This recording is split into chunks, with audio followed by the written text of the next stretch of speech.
Уважаемые коллеги, господа, друзья, очень рад вас всех видеть.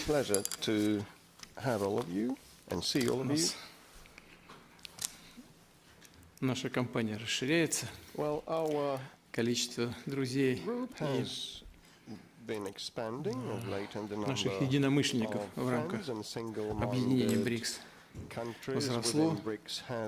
Интерес к деятельности объединения очень большой. Мы уже, и я, и мои коллеги неоднократно об этом говорили. И, конечно, этот интерес растет, в том числе и благодаря вашей работе и вашей поддержке, информационному обеспечению нашей работы с моими коллегами и друзьями, руководителями государств, участников, членов БРИКС.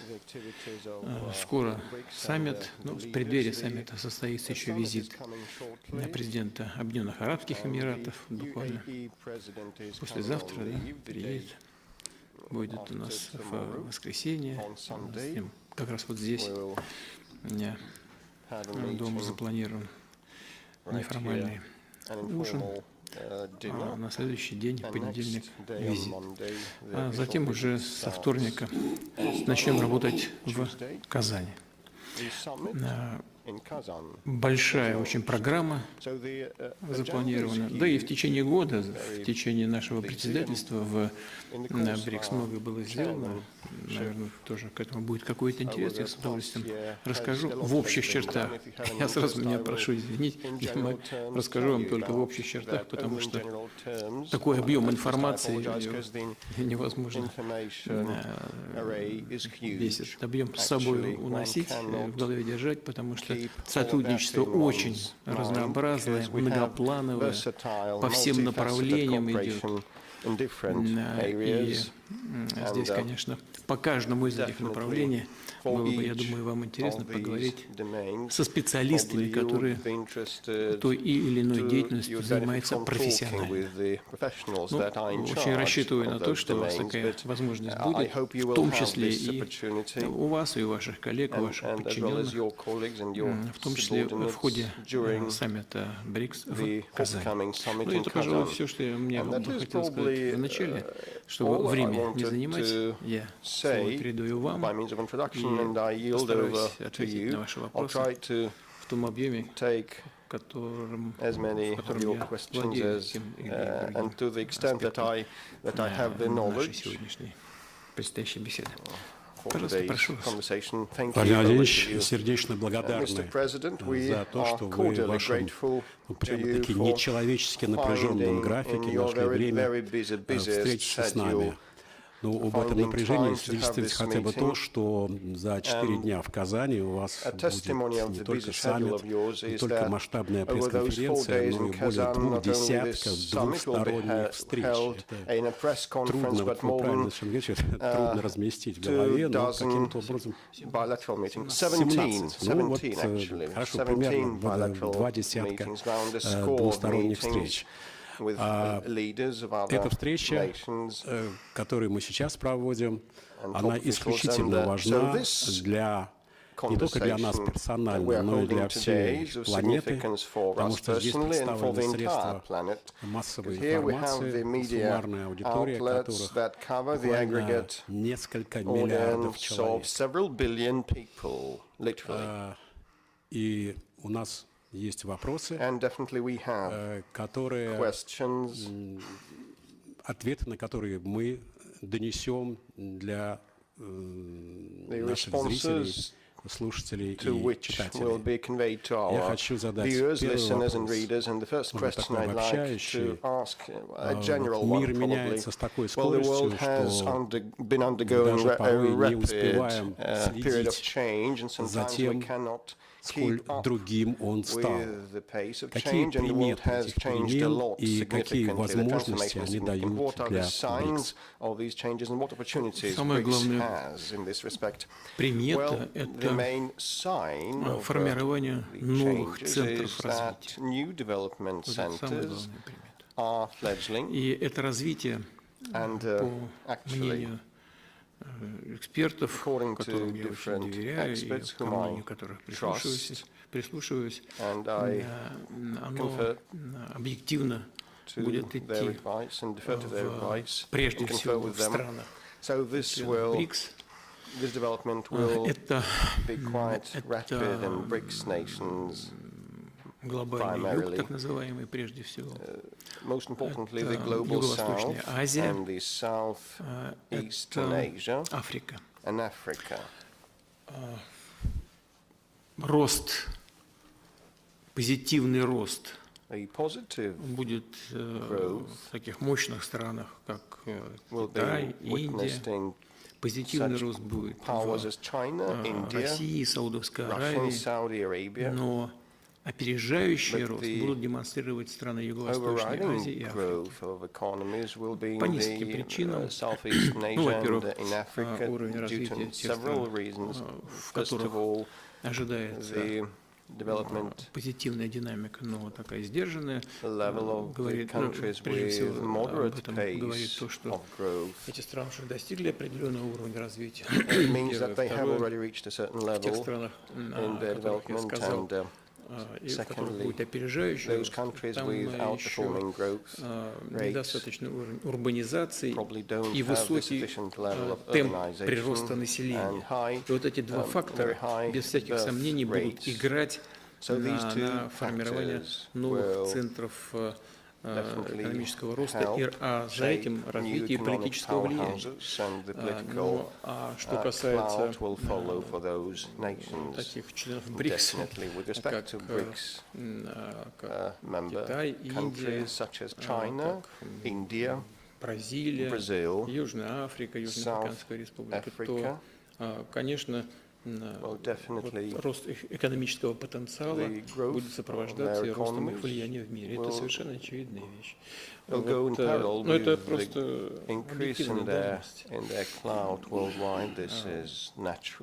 Вот БРИКС, ведь это уже говорили, много раз говорили мои коллеги, партнеры и друзья. Это 45% населения планеты, это 33% суши, и это постоянный рост торгового оборота. Уровень мировой торговли.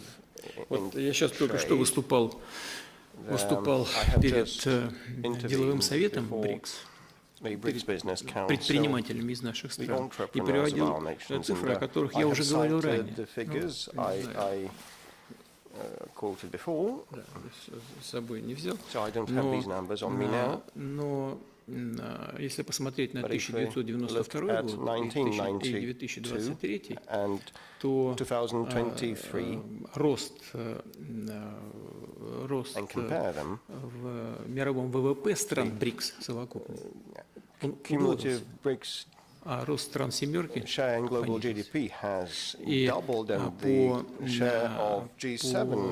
этому показателю страны БРИКС уже опережают страны семерки. И к 2028 году, это совершенно очевидно, медицинский факт, разрыв в пользу стран БРИКС увеличится. Это уже очевидно. По некоторым направлениям без стран БРИКС вообще человечество не может существовать. Имею в виду продовольственные рынки,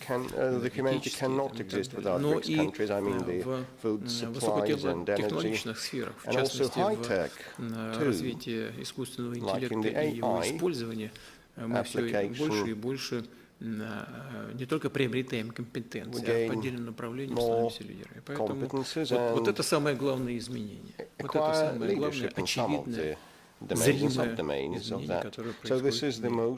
Ну, это естественно, на самом деле. Ничего здесь такого нет. Мир постоянно меняется, и всегда появляются лидеры. Так что к этому нужно спокойно, как данности, и, исходя из этого, выстраивать отношения между собой. Что отличает БРИКС от очень многих других международных организаций? БРИКС не строился никогда против кого бы то ни было. Очень хорошо сказал премьер-министр Индии. Сказал недавно. Он сказал, что БРИКС — это не антизападное объединение, оно просто не западное.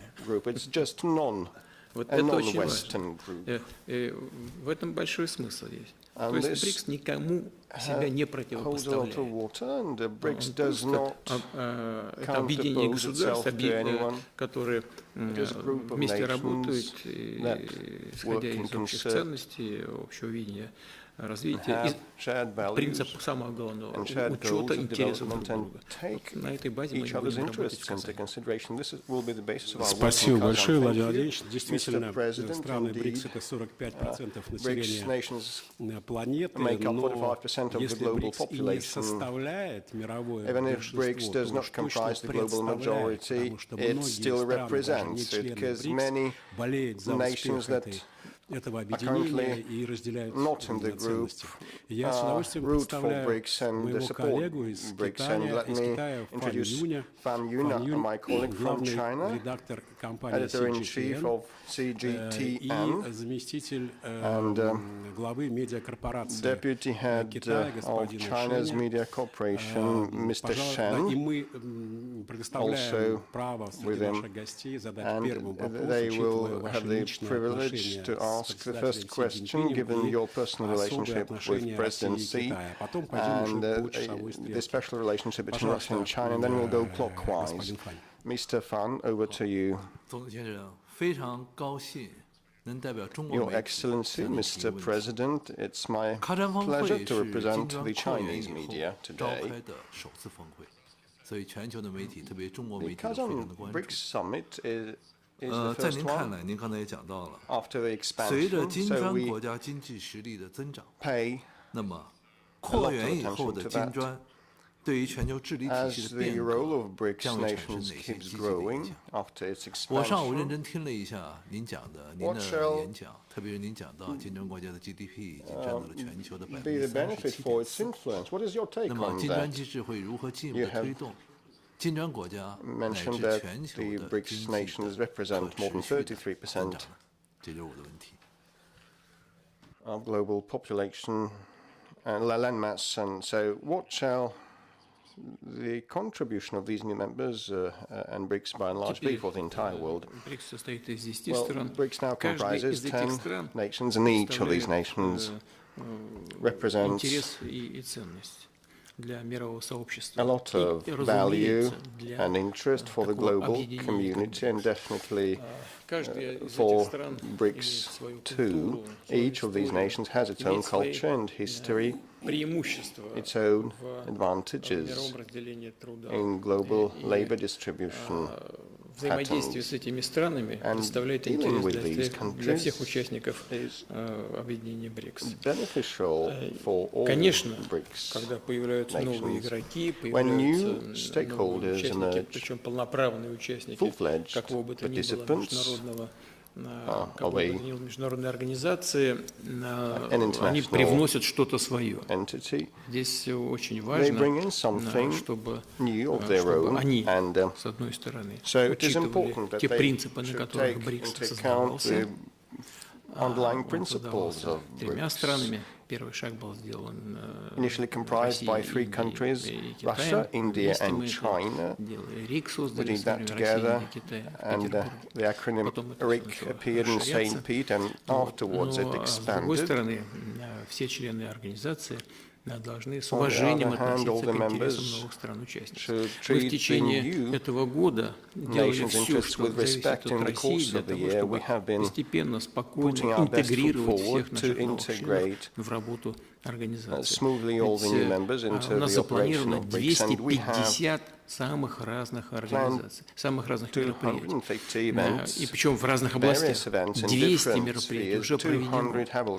Мы не случайно приняли новых членов. Это и без того были страны, люди, которые очень знали, с которыми долго поработали, мы стали вместе работать в рамках единой организации. Туда предоставляли площадки и для обмена мнениями, и для поиска возможных совместных проектов, причем в самых разных областях. Это касается, прежде всего, конечно, экономического взаимодействия, но не только. Мы уделяем большое внимание развитию межчеловеческих, гуманитарных связей, в области культуры, кинематографии, в области молодежных обменов и так далее. Вот по всем этим линиям мы напряженно работали практически в течение всего года. И практика показывает, что мы на правильном пути. Практика показывает, что мы сделали хороший, верный шаг с точки зрения расширения. И, конечно, здесь я абсолютно убежден, это без всяких сомнений будет повышать, уже мы это видим, повышать интерес к организации и влияние в мире, и авторитет. За каждым из этих новых стран-членов стоят какие-то их ближайшие союзники. По тому или другому направлению. И когда эта страна попадает в объединение, все страны, которые близко сотрудничают с новыми странами-членами организации, они тоже смотрят внимательно, что там происходит, и тоже проявляют интерес к совместной работе. Говорил неоднократно, 30 стран на сегодняшний день изъявили желание в той или иной степени сотрудничать вместе с БРИКС. Так или иначе присоединиться к организации. Поэтому вот это зримый эффект от присоединения за вот этой волной нарастает следующая, но здесь мы должны вместе со всеми enhance and increase the interest of others, but we should, together with the current members, contemplate and entertain the possibility of expansion. The doors are open. We are not barring anyone, and we will think about that and speak about that in Kazan with friends. So I yield to my colleague with pleasure from Sky News Arabia. Один из самых известных журналистов арабского мира, автор и ведущий еженедельной программы «Сегодня вечером» с Надимом, то есть мы абсолютные коллеги. Так что, пожалуйста, his program is titled So Over to You, Nadim. سيد الرئيس شكرا لكم على هذه الفرصة. Thank you very much, Mr. President, for this opportunity to have this interview. We represent Sky News Arabia.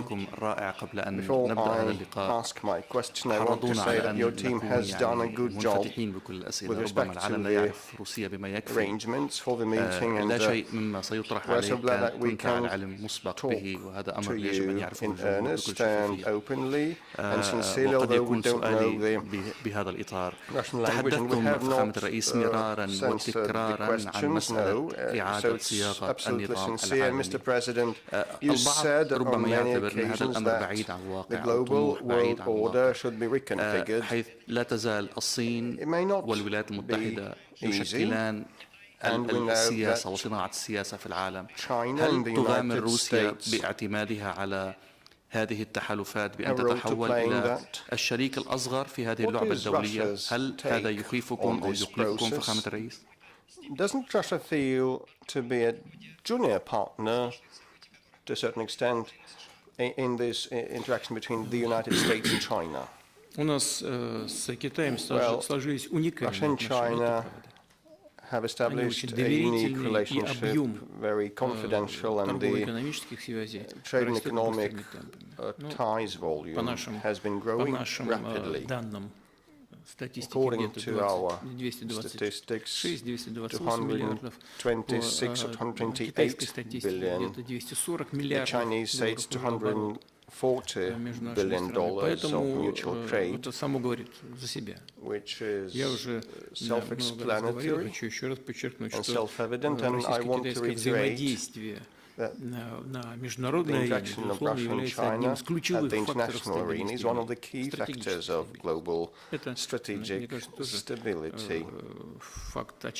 This is also evident, and many nations share this view.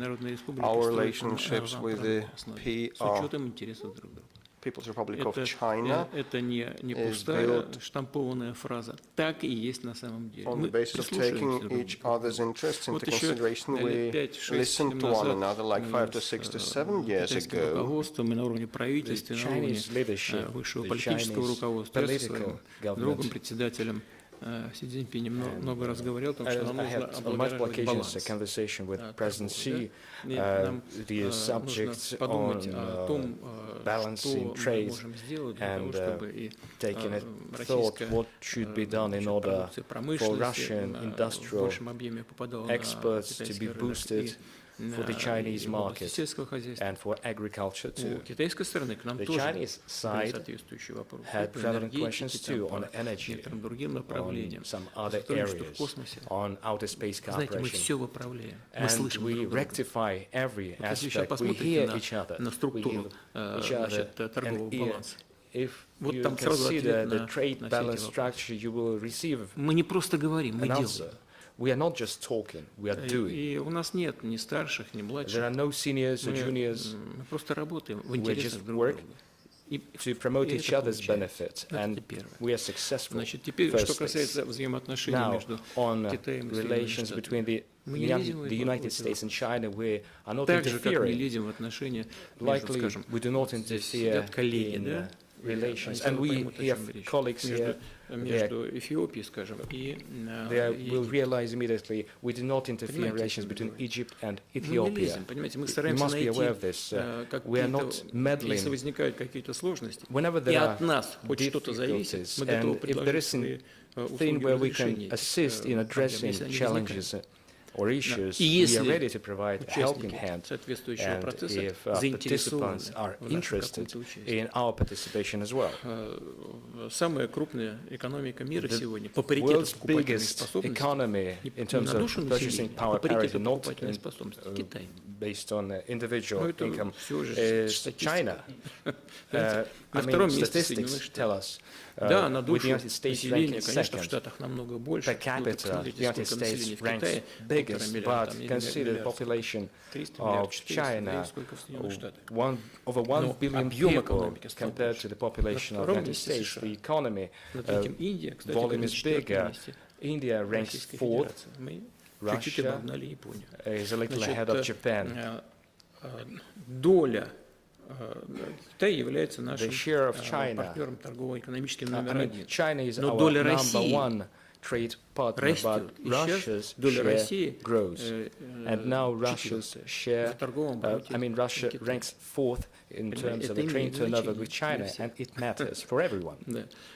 Мы очень внимательно каждый We are шаг very attentive in taking individual steps. Китайские партнеры с удовольствием Our Chinese приобретают российские counterparts энергоносители. Это buy самый Russian надежный energy, источник which is the России. most У нас reliable общая граница. source. We have Не a подвержен common никаким border, is not колебаниям subject с to точки any зрения там, мировой политики. fluctuations of Кстати говоря, global politics. взаимоотношения Китая с And by the way, as Штатами. far as the Не relationship between the нужно United States ничего and через China границы is перемещать, concerned, по морю we do not перемещать, по need to океану. cross Всё borders, we do границы not общие. need to use seas. We ресурсы have a common энергетические в border. России As for просто energy from безграничны. Russia, it is in fact limitless.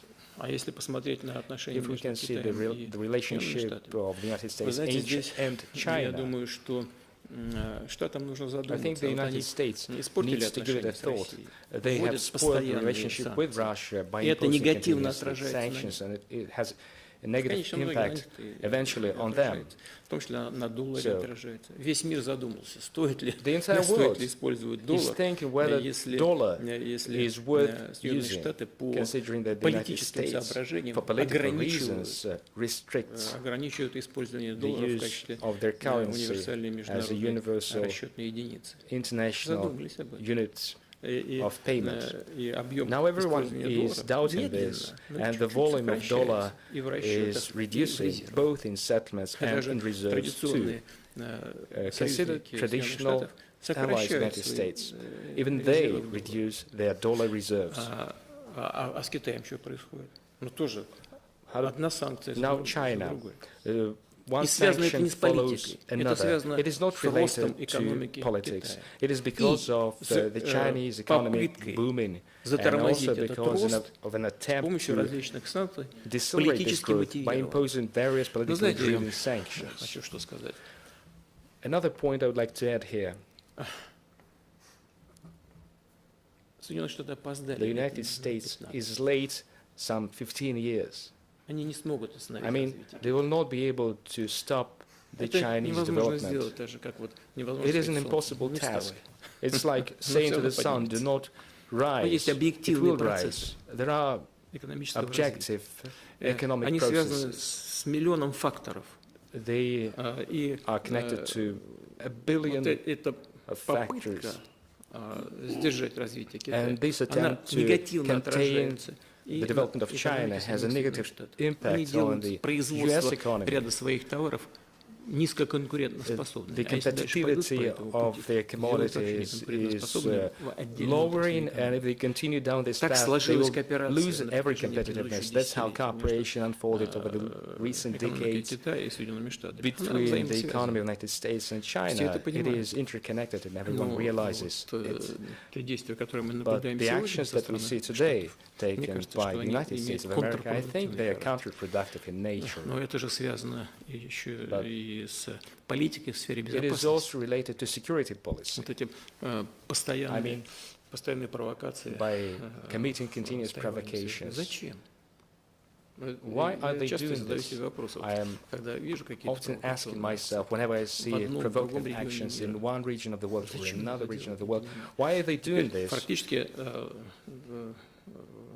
Effectively, NATO and the Europeans have been dragged into Asia through NATO. Nobody is asking the Europeans whether they want to spoil their relationship with China, whether they want to use NATO entities to enter Asia and to create a situation that would cause concerns for the region, for China specifically. Still,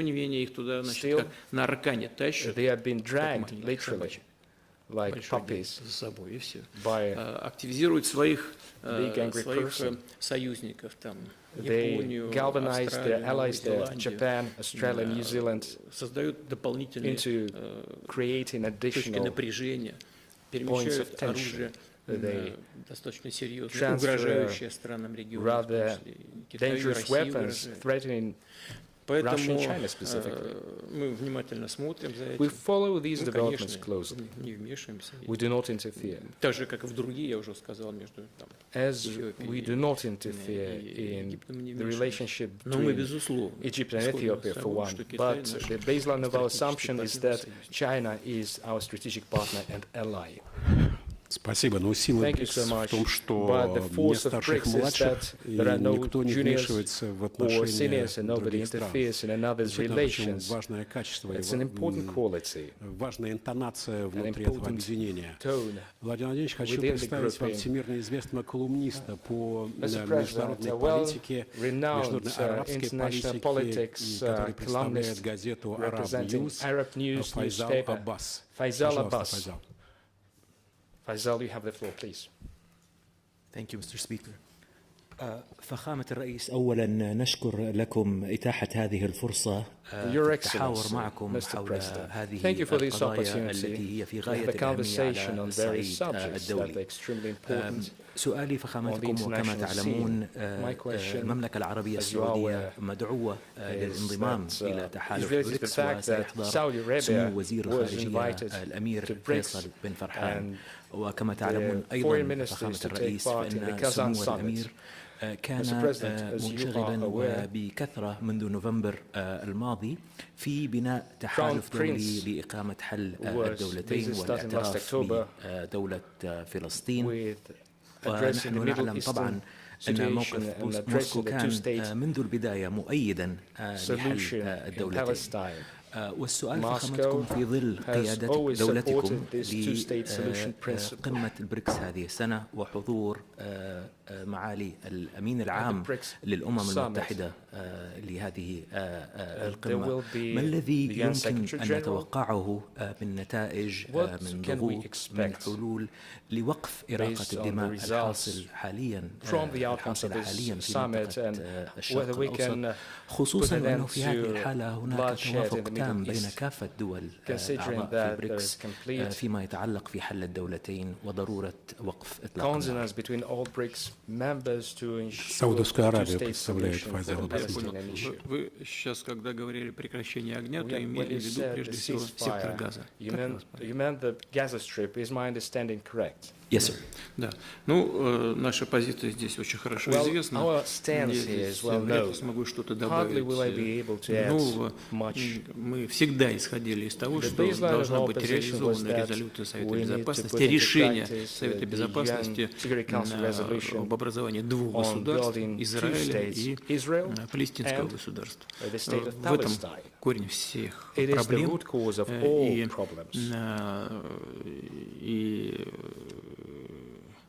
И уверен, что мы должны будем об этом поговорить на саммите БРИКС. Кстати говоря, я пригласил и президента Палестины, чтобы он тоже поучаствовал в наших мероприятиях.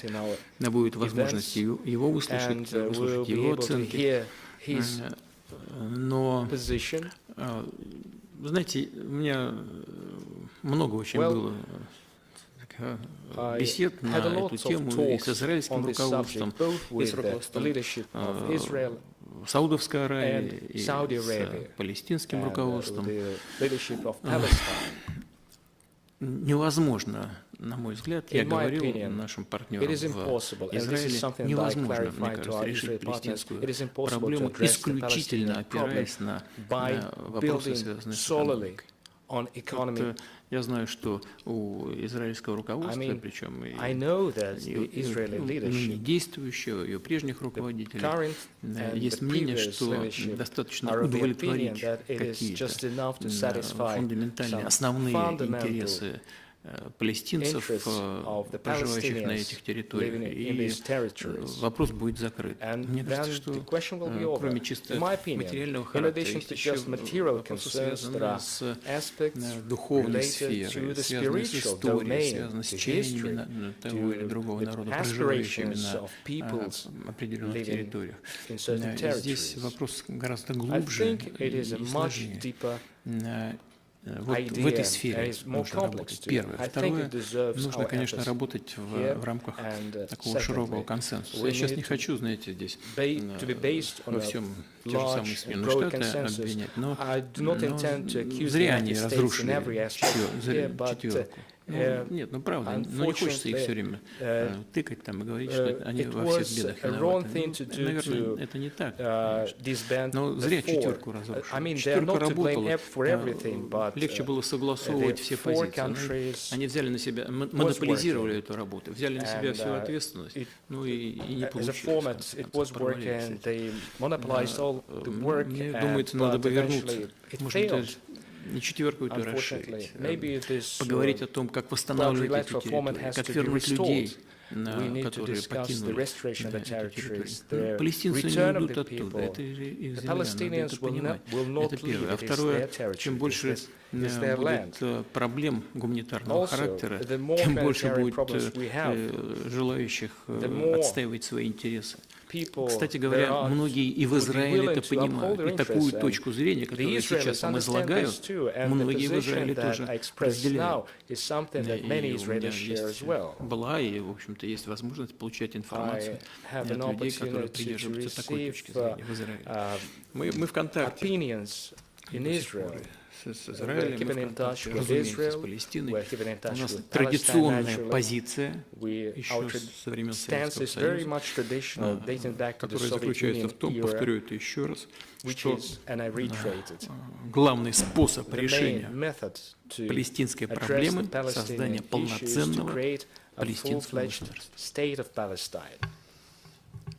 Спасибо большое. На следующий председатель группы компании Секунджело, доктор Игбаль Сурбе, который является одним из наиболее влиятельных лидеров Африки. В его группу компаний входит медиагруппа Independent Media и африканское новостное агентство. Доктор Игбаль Сурбе работал с президентом Манделой и является глубоким приверженцем БРИКС. Южная Африка. Your Excellency, Mr. President, firstly, congratulations on the summit, and it's really a pleasure and honor that we are here today.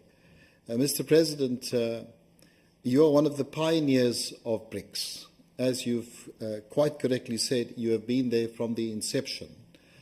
And you've also seen the development of BRICS from the initial BRICS to, well, including South Africa, and then now the additional countries.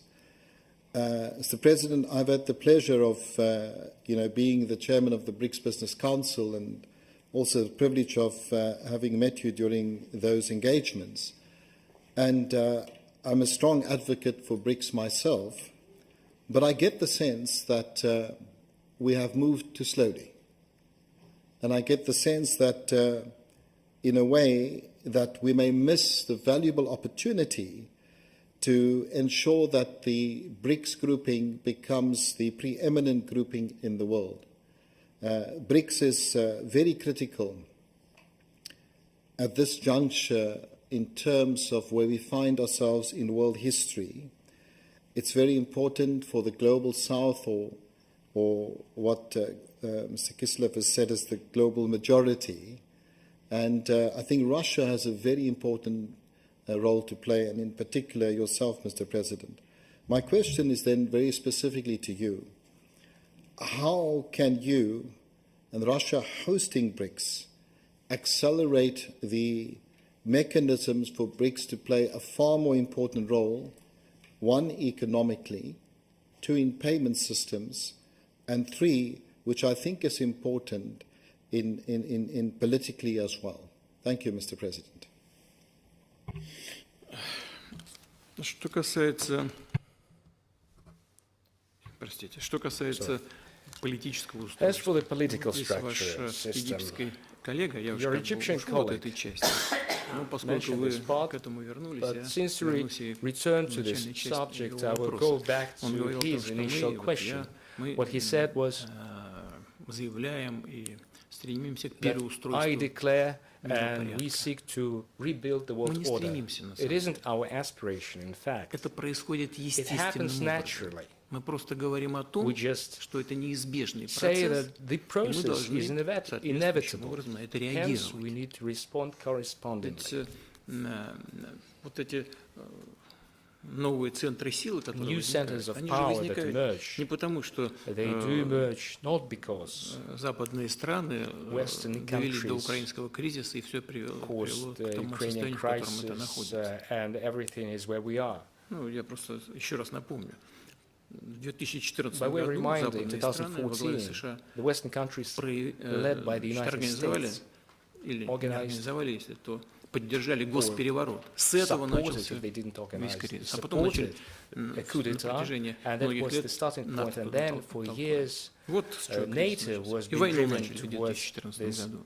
Потому что те люди, которые не согласились с госпереворотом, против них начали проводить вооруженные акции с применением вооруженных сил. Вот война и началась в 2014 году. Но изменения в мире начали происходить раньше и начали происходить в огромном большом масштабе. Это и есть вот это и есть то, что мы называем созданием многополярного мира. Мы просто исходим из того, что это происходит, и мы способствуем, причем стараемся способствовать таким образом, чтобы это не приводило к разрушению, а наоборот, чтобы все спокойно выстраивалось. In order to ensure more and more constructivity. Вы говорите, что нужно действовать более активно. You say we need to be more active. How? На наш взгляд, здесь суета неуместна. I think making too much fuss is inappropriate. We're taking individual steps, one after Что another. касается финансов. Да, As мы regards не отказывались, the скажем, от finance, доллара в качестве we did универсальной not валюты. drop Нам было dollars отказано его in the dollars, the universal currency. It wasn't us. 95% We were banned and barred внешней from it, торговли and now России 95% of all the оно осуществляется external с нашими trade партнерами of в Russia национальных валютах. is denominated in national Ну, вот это, currencies. но они сделали своими руками. Ну что ж, They did it так. Они думали, themselves что всё with their рухнет. own Нет, hands. ничего They не рухнуло. thought we would Развивается на collapse. новой базе. No, we haven't. В Now нашей we have new торговле underpinnings. с Китаем Now 95% trade with China. рубль и юань. Кстати говоря, юань значит, используется нами и в расчетах с третьими странами. And we also have been using RMB with third countries for settlements and payments, and definitely that plays into the hands of the Chinese currencies. Никому не делает. A status. China doesn't want to do anyone any harm. No, it's happening naturally. Значит, вот это первое. This is Расчетом number one. национальных валют. So Мы settlements in создали national банк, currencies, and we have established a который возглавит bank госпожа Русов. headed by Там Madam еще нужно Dilma много чего Rousseff. сделать. Над капиталом And надо поработать, надо a lot увеличить is yet капитал, to be надо, done. ну, сейчас не буду There is a need for все a перечислять. capital Мы с госпожой top-up, Русов встречались and несколько we раз. have Она met хороший специалист, with всё Madam Governor понимает. Нам нужно several поговорить times. о She's том, как she's very создать professional. She knows платформу what to do. по страхованию So we соответствующую. should also establish an Пул insurance резервных валют. arrangement, and Все это the нужно постепенно reserve укреплять. arrangement Нужно, чтобы это были не декларации, а реально currencies. работающие инструменты. These should be Это и происходит. operable Вот instruments сейчас and tools, мы хотим предложить коллегам, not lip service, and now we want to хотим come up предложить with, I will достаточно just такое серьезное say about отношение, that in general terms такой now. серьезный вопрос, это We want to come up вопрос with использования a цифровых discussion валют of в the use of digital инвестиционных процессах. currencies И in не только в странах членах investment БРИКС, но странами development членами БРИКС в интересах by и BRICS других member развивающихся states экономик, которые имеют хорошие inside the group, перспективы and развития, и о also чем in the я уже interests сказал. of other Причем мы можем developing and сделать emerging такой инструмент, economies который будет with good prospects, and практически we are to come up with a будет toolkit находиться под контролем that соответствующих will be институтов БРИКС. under Это the может быть еще supervision одним of очень the интересным, хорошим respective шагом BRICS в institutions. It may развитии be another very глобального good юга step in the development и of the с global нашим south прямым активным with участием. our direct active engagement. Мы сейчас поговорим об этом. Ну, не We'll be сейчас, а с коллегами talking поговорим. about Мы уже that ведем during the консультации. summit. We are И с already in китайскими consultations друзьями, with и the с Chinese индийскими, с and the Indian бразильцами friends, with the участвовали, Brazilians провели also. консультации. We have had a round of Значит, consultations. и с Южной Африкой обязательно With поговорим. South Africa, Мы we'll со talk всеми about that будем это definitely, делать. Мы with делаем это. everybody. Мы идем We have been moving постепенно. in this direction. Но мне кажется, что этого недостаточно. Ведь для того, чтобы эффективно работать в сфере экономики, нужно обязательно сближать людей. У нас же все наши традиционные, так называемые традиционные ценности и китайской культуры, и христианской культуры, и исламской культуры. Они же, по сути, если прочитать, перевести с одного языка на другой, это одно и то же. Они все очень близки. Или, как говорят дипломаты, полностью совпадают. Вот, нужно, чтобы люди это осознали, поняли. Нет врагов. Есть только друзья и единомышленники. И поэтому мы развиваем, значит, соответствующую программу в области музейного дела, в области театрального дела. Вот сейчас, в этом году, по инициативе России, в области даже танцевального народного искусства создали единую платформу. В области кинематографии, в области театра, выставочной деятельности. Это все создает колоссальную, прочную, должно создать и создаст прочную, хорошую базу для сближения людей. Вот мы с коллегами постоянно проводим соответствующие тематические года. Год культуры, год молодежных обменов, год театра и так далее, и так далее. Это тоже сближает людей. theatrical years or cultural exchange years with BRICS nations, which enhances confidence, which is what необходимая база this для сотрудничества в сфере confidence and экономики trust и make the обеспечения foundation for economic cooperation and Поэтому security maintenance. спешить So, не будем. just being, we will not be in haste, but we will make headway steadily, as quickly as appropriate, С этого темпа сбиваться тоже and нельзя, we are to not to lose the momentum. Спасибо, но фактически речь идет о создании общего культурного рынка стран БРИКС, который будет способствовать и сотрудничеству в сфере безопасности и экономики.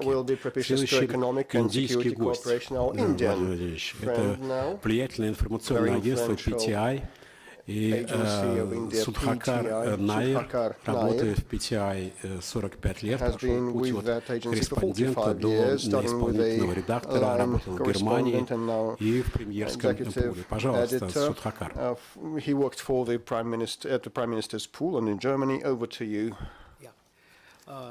Thank you, Mr. President. This is my 6th visit to Moscow as part of the coverage of leaders of India and Russia over a period of time. So my question relates to a point where you made a passing reference on the question of BRICS countries cooperating together in producing films. As you know, India has a very vibrant film industry. People of 30 years back, 40 years back, still remember some of the Indian films and songs. Will Russia give an opportunity to film producers from the BRICS countries to open their place and give some incentives for film shooting here?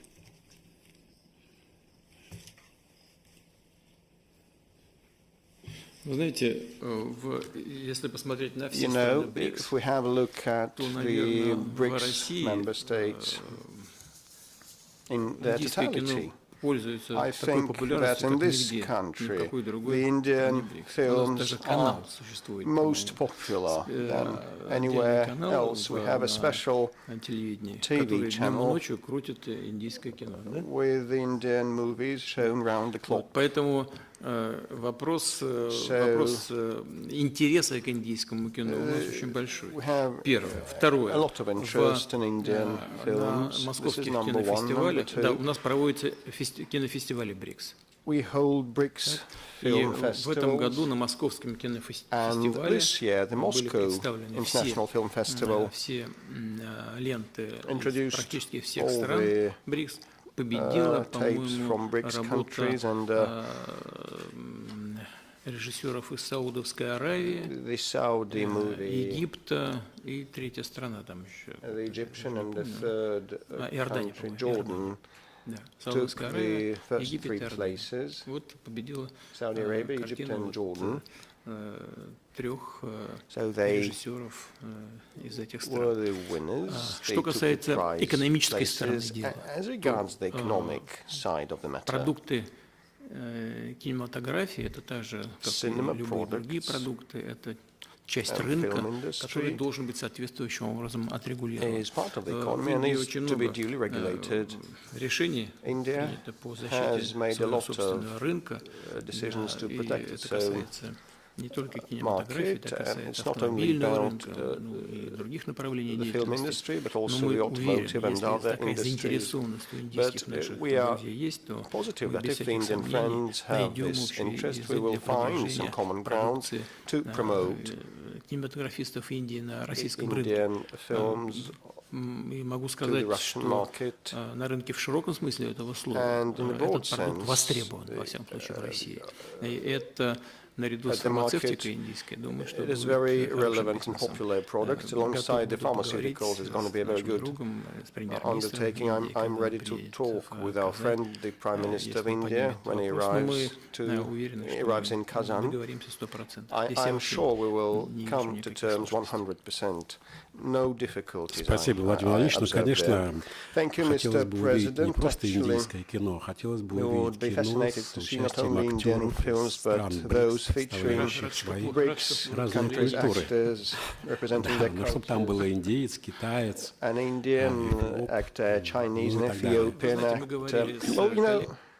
говорили с коллегами discussed it with the colleagues from BRICS nations that we should organize a festival of theatrical art, and we established the Cinema Academy. Jointly we will pursue this track in future, and popular music festivals also need to be created, so there is an open field for work, and we'll be interested, and the media definitely outlets, I think, will gladly cover and participate. Да, но в Советском Союзе был такой опыт, как «Мимино», например, USSR, we had a movie titled Mimino, where featuring a person from the Caucasus, a Russian and an ethnic Ukrainian, representing close but different cultures. Эфиопии, генеральный директор медиакомпании Fana Broadcasting, это крупнейшая медиакорпорация Эфиопии, вещающая на 9 языках. Адмасу Дамтью Белете. Over to you. Your Excellency, Mr. President, I thank you for the chance. My question is how to capitalize a collaborative project that could benefit BRICS Plus countries focusing on infrastructure, technology, and education. I thank you.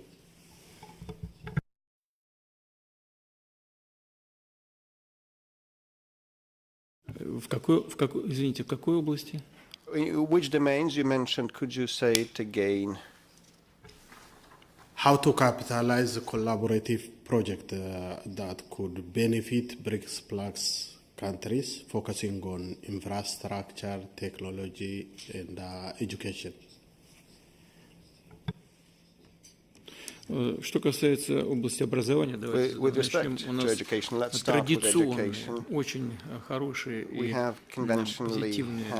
позитивные связи, и опыт очень хороший в подготовке кадров для Африки. На протяжении десятилетий со времен Советского Союза тысячи людей из Африки у нас проходили образование. Многие из них и сегодня занимают очень важные позиции в своих странах, получив образование в России. Что нас очень радует, потому что вот на последнем саммите Россия-Африка в Петербурге мы наблюдали такие картинки, которые порадовали, я думаю, миллионы российских граждан. Потому что наши средства массовой информации, телевидение, интернет показывали, как сегодняшние госслужащие из некоторых африканских стран поют русские песни. Incumbent public servants from African countries singing Russian songs using very good command of the Russian language, and this is a very good образование, полученное в той или другой стране на языке, тем более страны мы эту практику продолжаем. Я сейчас боюсь просто ошибиться в цифрах, но практически не со всеми, если странами Африки, то со многими уж точно. И это касается в том числе и Эфиопии. Второй вопрос, не менее, или вторая часть вашего вопроса, в качестве первой, она не менее важна. Это инфраструктура. Вот у нас очень много проектов в этой сфере, в развитии инфраструктуры.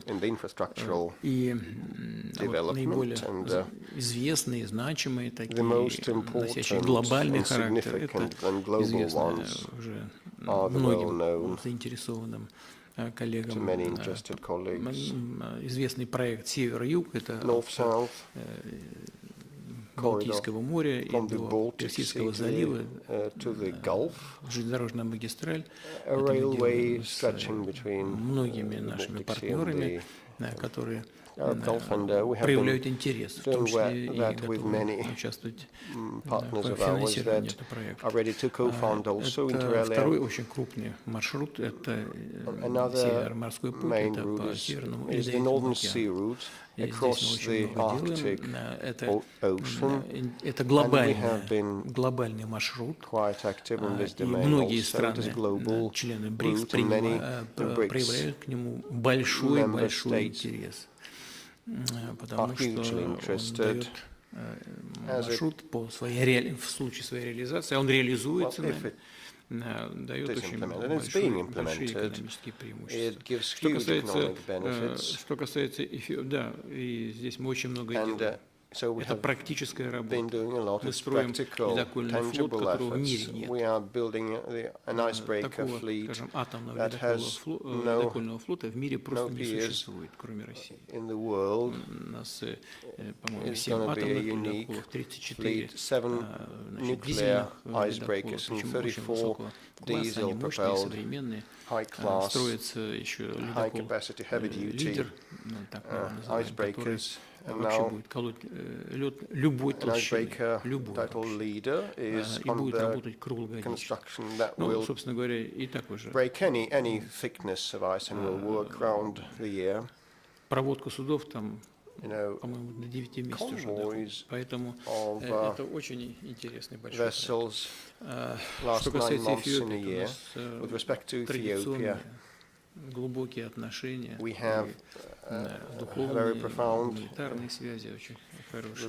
И многие наши компании проявляют интерес к работе на эфиопском рынке. Это энергетические, это машиностроительные компании. И мне бы очень хотелось, чтобы все планы, о которых мы с премьер-министром говорим, были реализованы. Мы со своей стороны будем все Будем колоть лед любой толщины. Это, понимаете, для Эфиопии, может быть, это на данный момент времени не так интересно, но для таких стран, как Индия, Китай, очень многие страны в других регионах представляет огромный интерес экономический. Поэтому мы обсуждаем это и в рамках БРИКС, и на двусторонней основе, и мы готовы к работе подобного рода с нашими партнерами по БРИКС. Ведущее информационное агентство Египта МЕНА Салахельдин Магаури. فخامة الرئيس هو الزميل المصري أنا من اليو هو الزميل المصري أنا اسمي صلاح مغاوري من وكالة أنباء الشرق الأوسط من مصر. بشكر فخامتك على هذه الدعوة الكريمة، وطبعا موقف روسيا من قضايا العالم الثالث هو موقف مشرف للغاية، وزي ما حضرتك أشرت إنه الحكومة الروسية تعمل على التعاون وليس التدخل في شؤون الدول، خاصة وأن مجموعة البريكس شاهدنا أن روسيا تدعم كل دولة تريد الانضمام إلى هذا التجمع الاقتصادي. طبعا الاجتماع الذي ستستضيفه روسيا يأتي في ظل حالة من عدم الاستقرار السياسي والاقتصادي يشهدها العالم، إلى جانب طبعا التهديدات المتعاظمة اللي بيمر بها العالم الآن.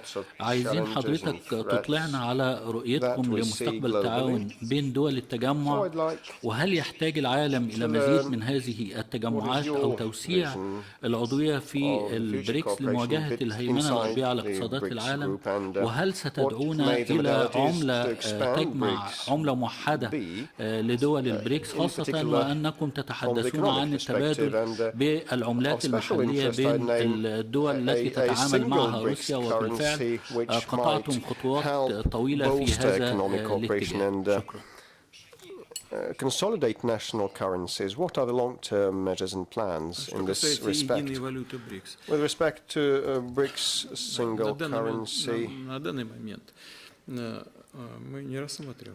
at this point of time, we are not entertaining that in earnest. Здесь мы должны действовать постепенно, не спеша.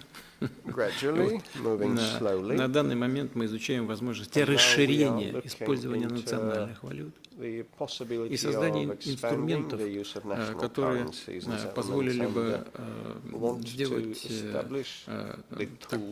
такую работу безопасной. Мы, как я уже упомянул об этом и сказал, рассматриваем возможность сейчас использования электронных инструментов.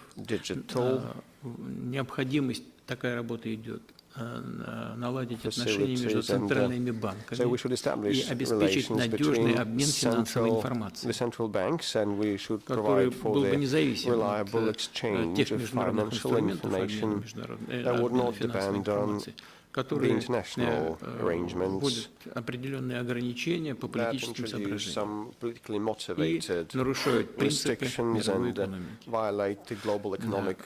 Вот мы будем расширять вот это действие работу пула валют и укреплять банк BRICS, новый банк.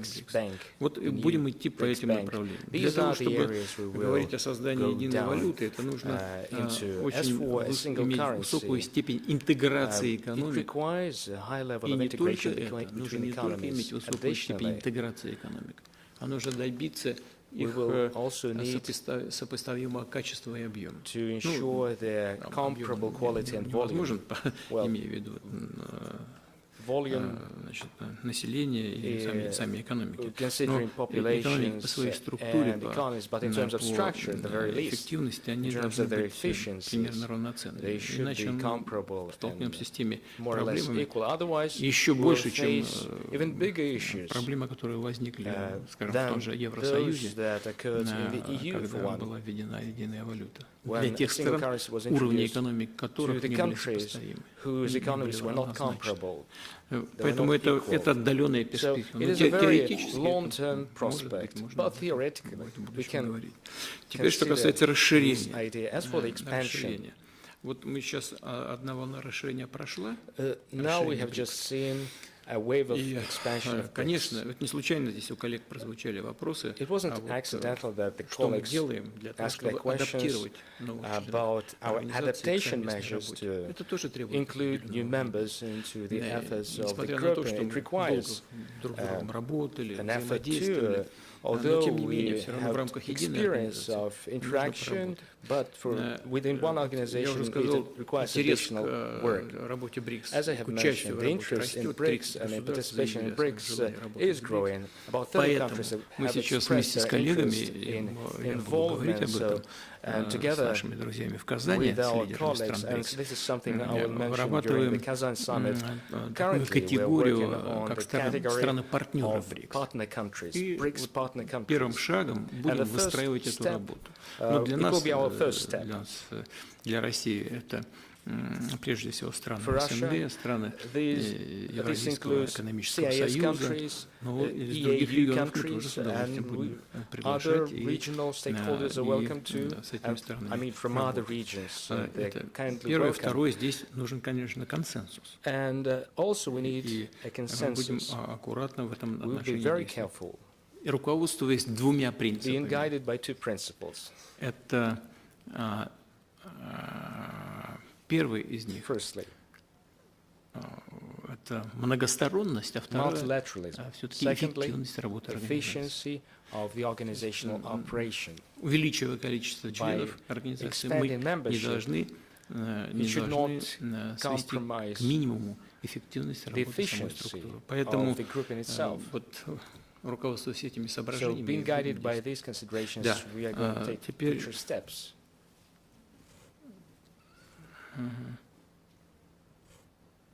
первый вопрос, извините, какой? What was your first question? Will you be so kind to repeat? Вот это два. Это все или что-то еще? Was this just these two, or was there an additional expansion, one currency? Ну да, перспективы. The prospects. Ну, одно уточнение, Владимир Ильич. Just one clarification.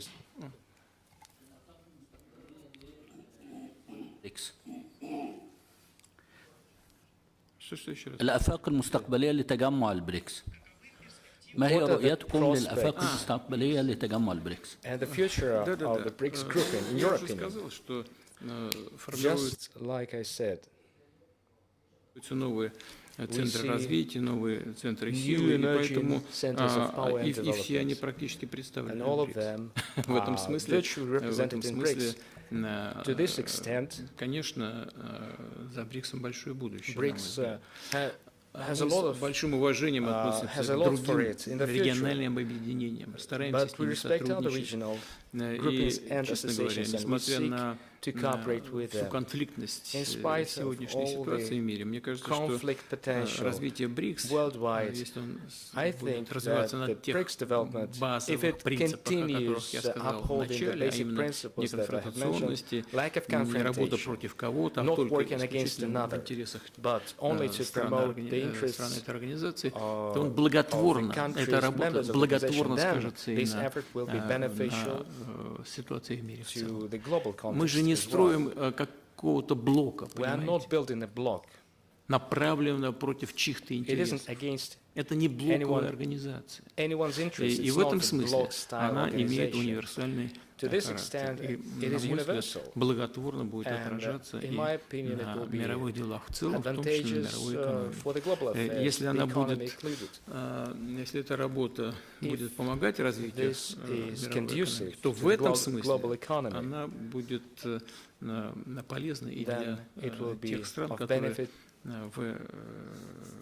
в эту организацию БРИКС не входит. И сегодняшние мировые лидеры экономические тоже, на мой взгляд, в конечном итоге получат от этого выгоду. Несмотря на то, что многие из них сталкиваются сегодня с определенными проблемами. Ну, мы знаем, проблемы еврозоны, она балансирует на грани рецессии. И если хорошие отношения, экономика этих стран будут устойчивы, стабильны, должны это пойдет не только на Соединенных Штатах, да, у них в этом году будет, судя по всему, приличный рост, свыше 3%. Они скакнули после пандемии, прилично 5,7%. Экономика выросла в США, потом припали до 2,5%. Но в этом году будет чуть побольше, будет 3 с лишним. Все равно проблем полно. Значит, внешний торговый дефицит, по-моему, свыше 700 миллиардов долларов. Дефицит бюджета 1,8 миллиарда. Триллион. И долг государства 34,8 триллиона долларов. То есть проблем у таких крупных ведущих экономик очень много. Нормальные взаимоотношения со странами БРИКС, мы открыты для их нормальных отношений, будут, на мой взгляд, благотворно сказываться и на мировой экономике. Владимир, одно уточнение. Вы сказали, что страны БРИКС работают над надежным обменом финансовой информации. Это что, шаг к единой платежной системе? Это обмен финансовой информацией между центральными банками. Это для создания аналога SWIFT. Это аналог SWIFT. Аналог SWIFT. Это то, что обеспечивает международный расчет. Спасибо. Бразилия, CNN Бразил, Даниэль Литнер, редакционный директор, вошел в список самых уважаемых журналистов Бразилии по версии бразильского журнала «Журналистская компания». Пожалуйста, media companies. President Putin, thank you very much for such an opportunity. Firstly, I have to say that I have bad remembrances somehow of Kazan because I came in 2018 for the World Cup for leisure, and I was so optimistic and confident with Neymar and the national team. We got eliminated, as you know, and I spent the whole night crying. So I'm speaking of Kazan because you are preparing so carefully the summit of the BRICS. And we in Brazil are also preparing very carefully another summit another summit, which is the G20 in November. Brazil's government invited you to come to the G20, to the Leaders Summit. However, the country's judicial power is completely independent, and many legal experts say it would be necessary to comply with the arrest warrant issued by International Court of Justice against yourself. In that regard, let me ask you three simple questions.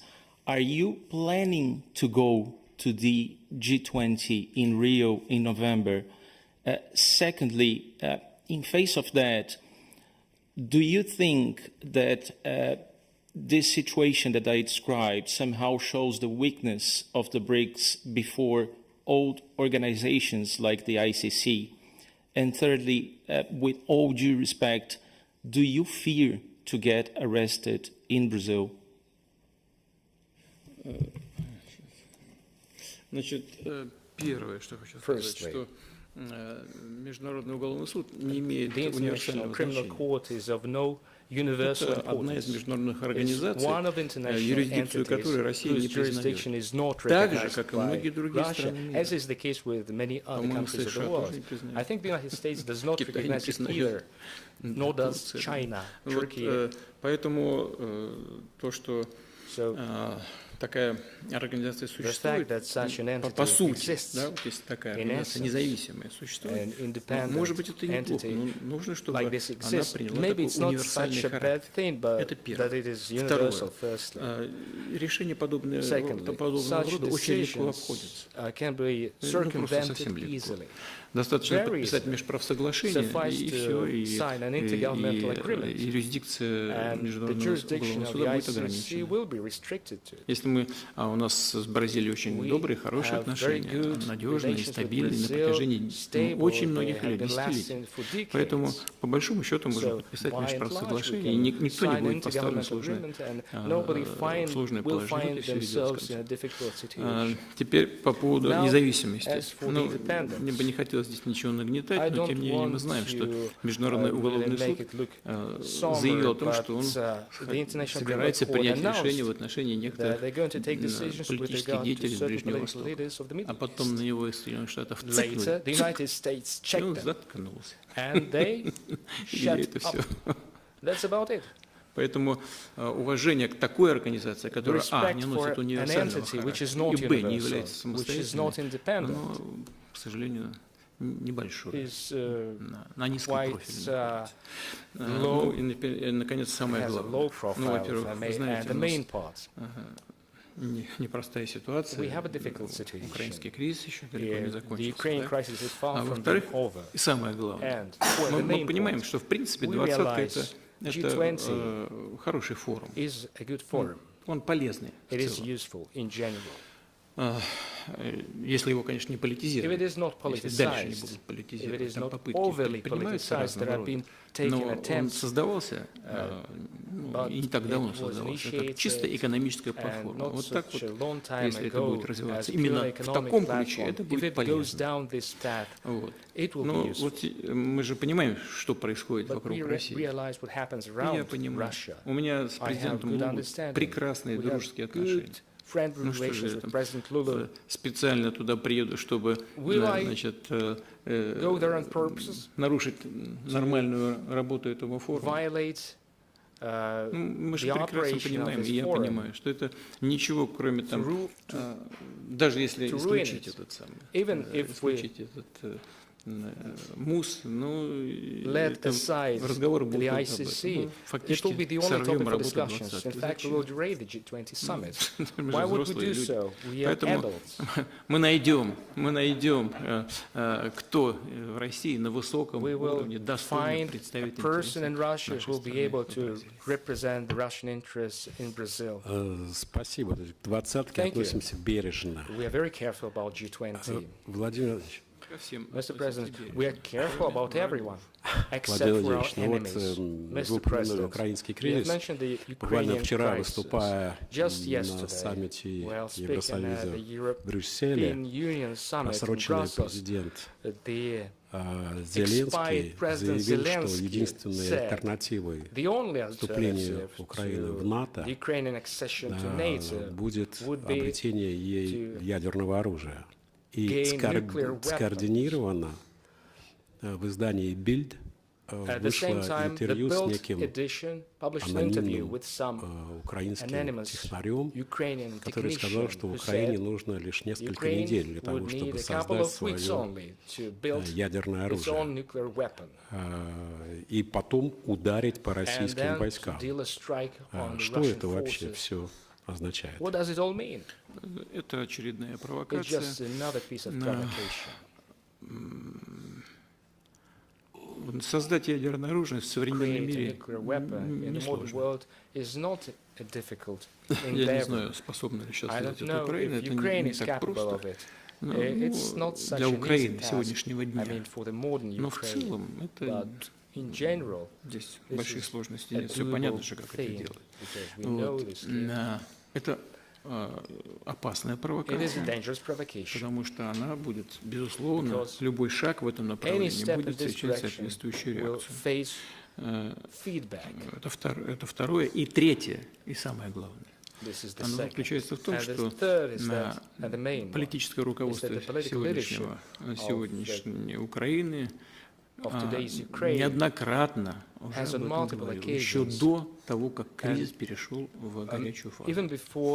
Они уже тогда, до этого, заявляли о том, что, заявляли так относительно мягко, но тем не менее говорили о том, что Украина должна была бы иметь ядерное оружие. И такая угроза будет соответствующую реакцию вызывать в Российской Федерации. Могу сразу сказать, Россия этого не допустит ни при каких обстоятельствах. А не получится так, что Украине могут подбросить это ядерное оружие, скажем, англичане, а потом скажут, вот они сами сделали, хотели, сделали. They wanted to have it, now they have it. There cannot be a conditional mood here. Let's not make guesswork, pointing fingers at the UK or any other country.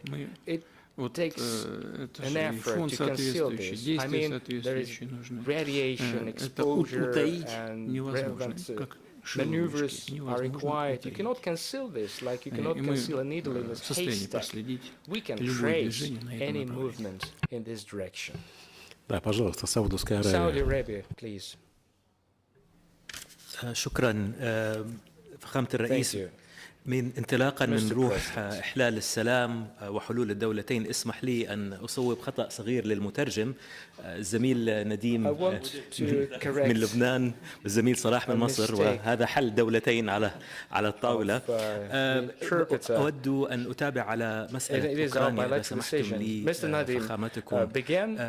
شكرتم في تصريح سابق موقف المملكة العربية السعودية ومساعدتها في صفقة تبادل الأسرى أوكرانيا. وكما يعلم الجميع هناك صداقة وثقة بين الرياض وموسكو، وصداقة وثقة أيضا بين الرياض وكييف. وكان صاحب السمو ولي العهد قال في مقابلة مع فوكس نيوز العام الماضي أن المملكة تعمل ما في وسعها لتقديم خطوات تساعد في حل المشكلة. فخامتكم تقييمكم للجهود السعودية. هناك أكثر من دولة في متكتل بريكس قدمت حلول لمحاولة حل هذه الأزمة، لكن باعتبار المزايا التي ذكرتها للتو، باعتبار الرياض على مسافة مقاربة من البلدين، هل من الممكن أن تشارك روسيا في مؤتمر سلام إذا ما عقد في بلد صديق مثل المملكة العربية السعودية؟ وهل تتوقعون عقد مثل هذه القمة في وقت القريب العاجل قبل نهاية السنة مثلا؟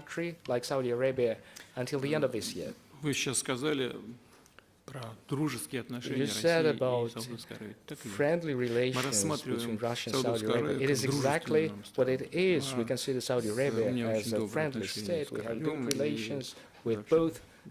товарищеские дружеские отношения, личные, с наследным принципом. И я знаю, просто уверен, что I know, все, что делают Саудовская and I'm sure that whatever Saudi Arabia does on this track, it does sincerely, no doubt here. И поэтому, если такие мероприятия будут организованы в Саудовской Аравии, конечно, само место для нас вполне является комфортным. Вопрос не в этом. Вопрос, что обсуждать. Как вы знаете, мы в Турции, в Стамбуле долго вели переговоры, и результатом этих переговоров стал документ, который был парафирован главой украинской делегации. Он поставил там свою подпись. Вот, он в наличии имеется. Это проект договора. И выжимка из него, повторяю еще раз, парафирована главой переговорной делегации. Но если Украина поставила там свою подпись, значит, там все устраивало. Ukraine put their signature there, then they were satisfied on fundamental issues. We could have continued to discuss the details, but to thrash it completely. Так что можно любой документ выбросить. Поэтому мы готовы вести диалог мирным завершением но только на базе того документа, который был подготовлен на обстоятельных переговорах в течение нескольких месяцев и парафирован украинской стороной.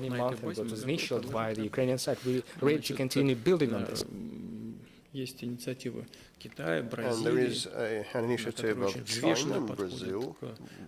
These countries have a well thought over attitude to that, and a group has been established in New York, and we treat that with attention and respect, and we know that all our friends, including the BRICS members, are set to conclude the conflict ASAP and by peaceful means.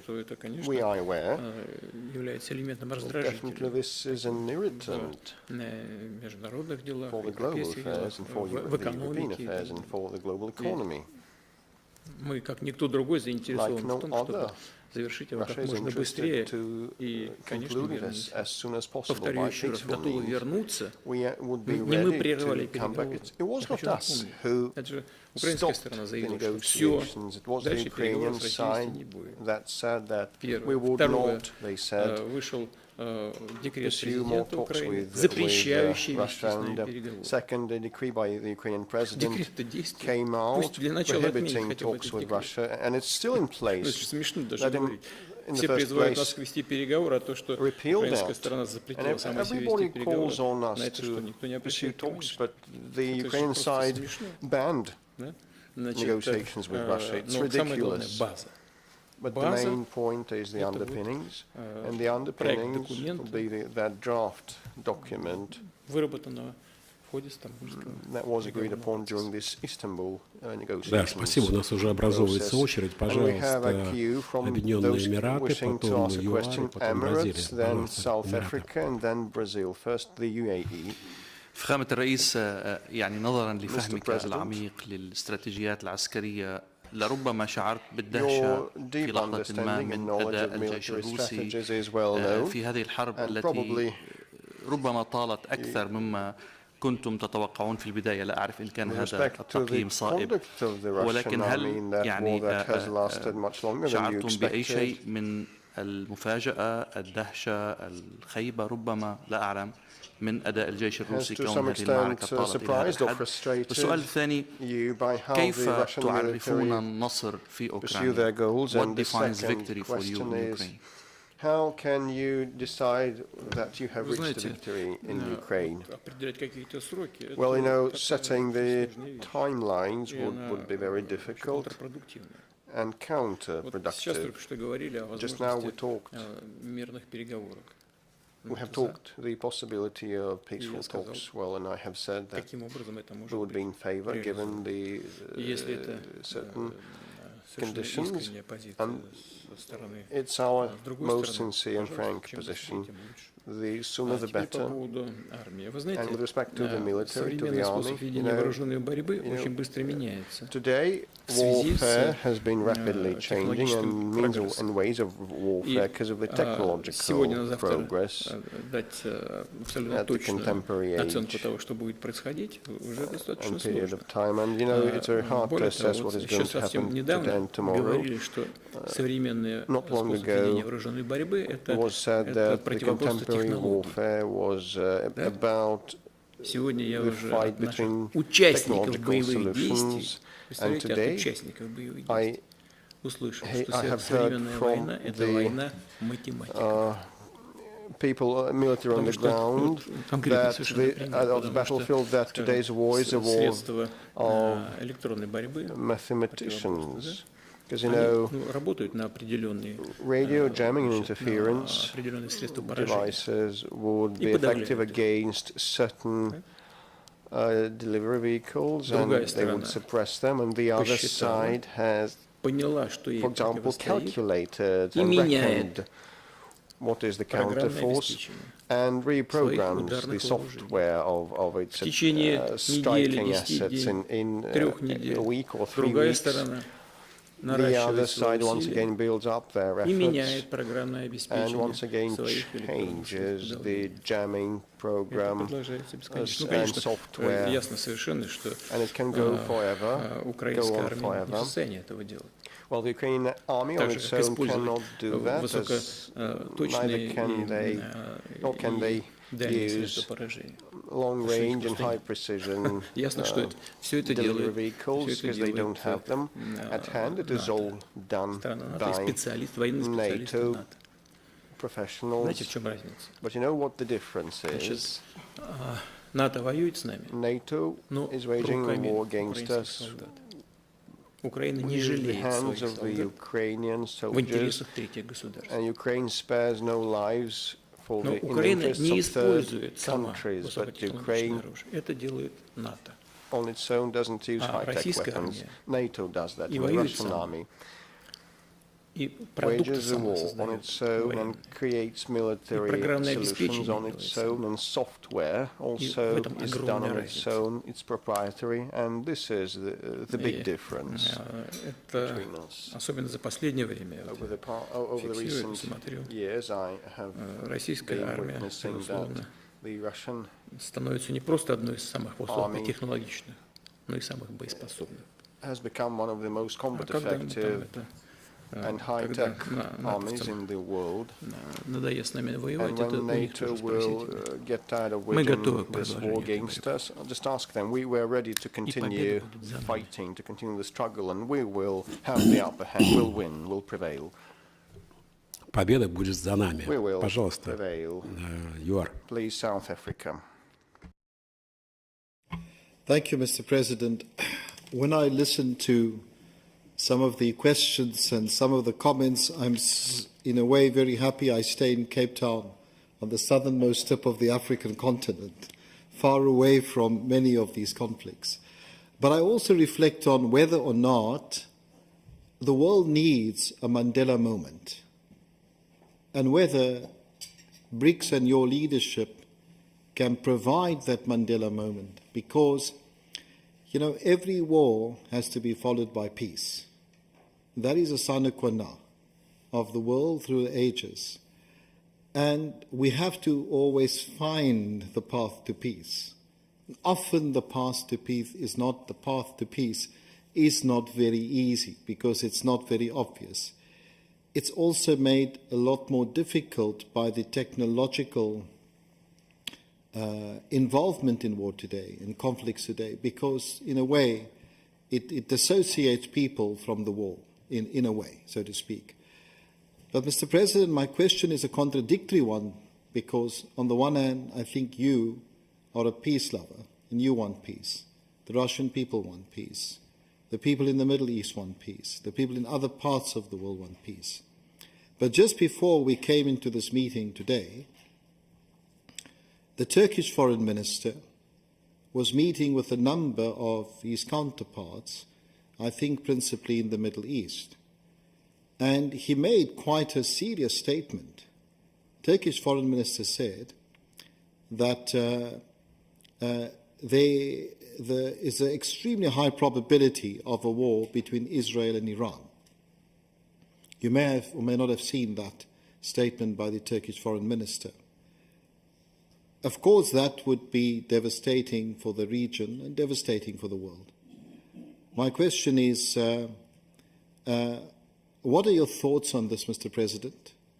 Can you intervene, and what will you do as Russia, and what will BRICS do if this is to happen?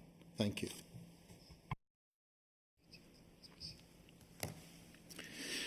Да, это сложная ситуация, опасная. This is a very dangerous and difficult situation you talked about.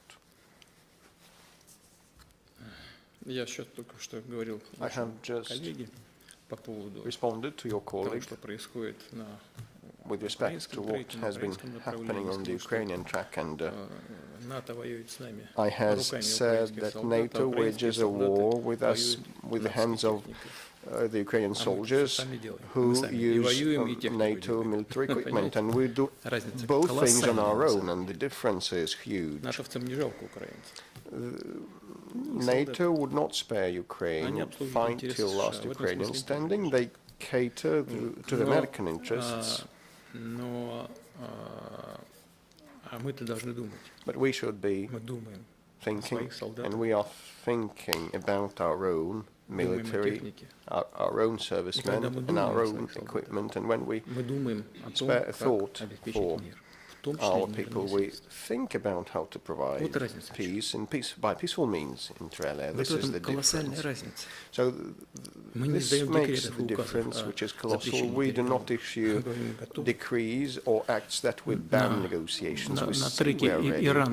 With respect to the Iran and Israel, well, it's very acute also. If it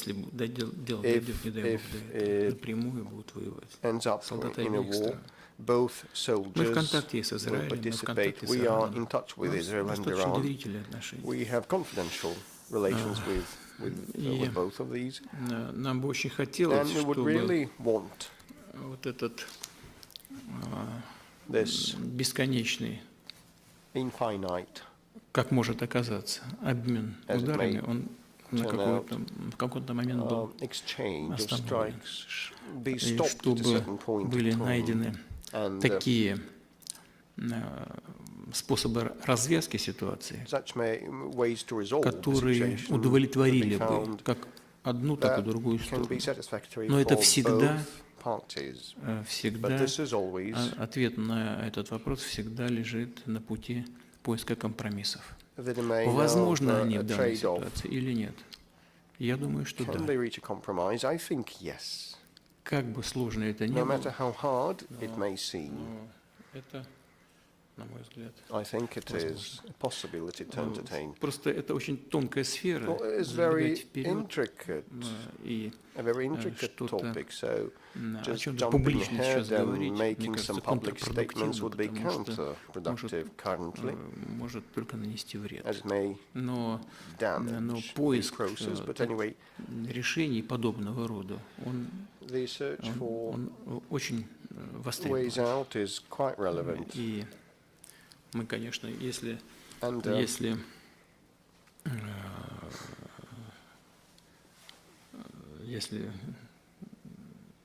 стороны конфликта в этом заинтересованы, мы готовы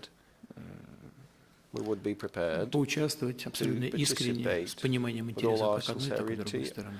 Но что касается Ирана, то у нас с Ираном союзнические отношения, и мы очень тонко чувствуем, что происходит в этой стране, тонко чувствуем, что происходит в различных сферах. Но потом послушайте, как комментировать то, что происходило в Иране, вот эти удары со стороны Израиля. А с другой стороны, Мы всегда это говорим, и я хочу это подчеркнуть, мы против любых террористических проявлений, любых, в том числе и против Израиля, и против граждан Израиля. Об этом тоже говорим. Но, тем не менее, на вопрос, возможно ли компромисс, мне кажется, что возможно. И если это будет востребовано, мы в контакте с одной и с другой стороной готовы все, что от нас зависит, для того, чтобы помочь в поиске этих компромиссов. Пожалуйста, Бразилия. Let me please get back to the 6-point peace plan proposed by China and Brazil. Would you consider to sit at the table and start negotiations on the terms proposed by China and Brazil? Besides, Mr. President, President Zelensky of Ukraine called the plan destructive and said President Lula of Brazil could be considered too much pro-Russia, that's his words. Would you consider Mr. Lula da Silva an ally? Do you think he can play a role in negotiations between Russia and Ukraine?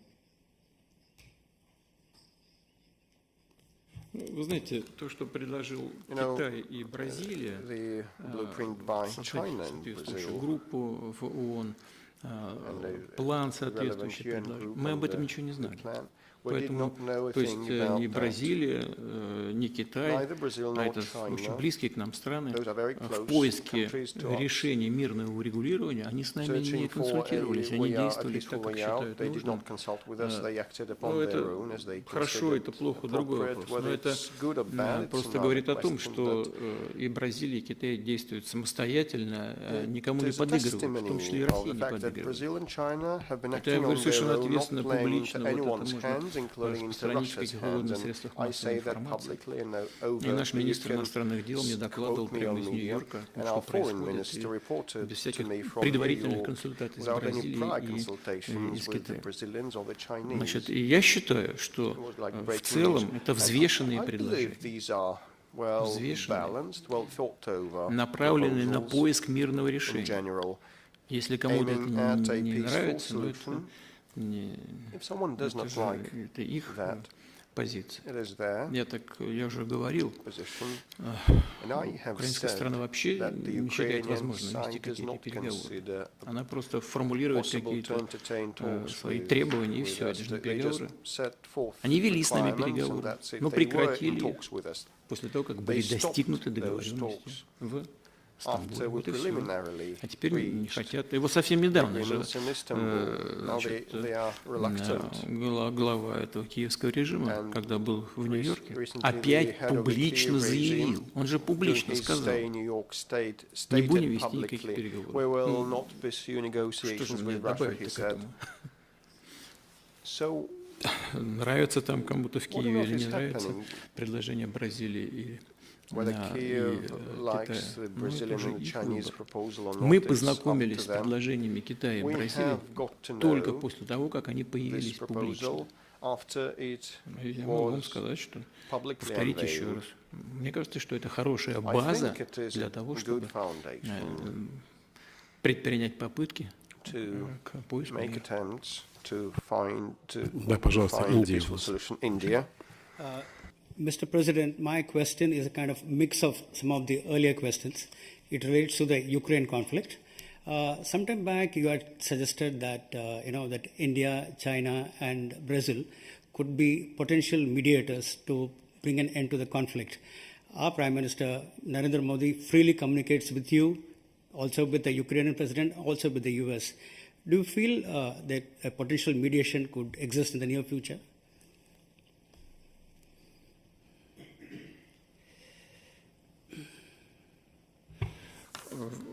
Вы знаете, вот сейчас только коллега ваш задал вопрос по событиям и напряжению на ирано-израильском треке. И я ответил, что если от России что-то будет зависеть, и если наше посредничество востребовано, то мы с удовольствием поработаем с коллегами. То же самое касается наших друзей, которым мы полностью доверяем. Я имею в виду в данном случае премьер-министра господина Моди. Я знаю, в каждом разговоре с ним по телефону он поднимает вопрос, какие-то соображения свои высказывает. Мы только благодарны за это. Ну, мы уже, так сказать, начинаем закругляться. Пожалуйста, Эмираты, Надим.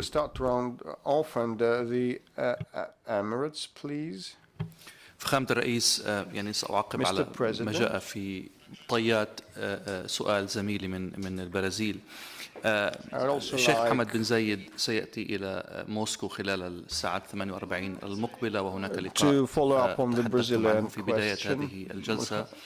كانت لكم زيارة مهمة جدا واستقبال مهم جدا في أبو ظبي، على الرغم من ما تفضل به الزميل حول محكمة الجنايات وإلى ما هنالك. الشيخ محمد كان أيضا في الولايات المتحدة الأمريكية، حيث عقد اجتماعات رفيعة المستوى واتفاقيات مهمة في الموضوع التكنولوجي.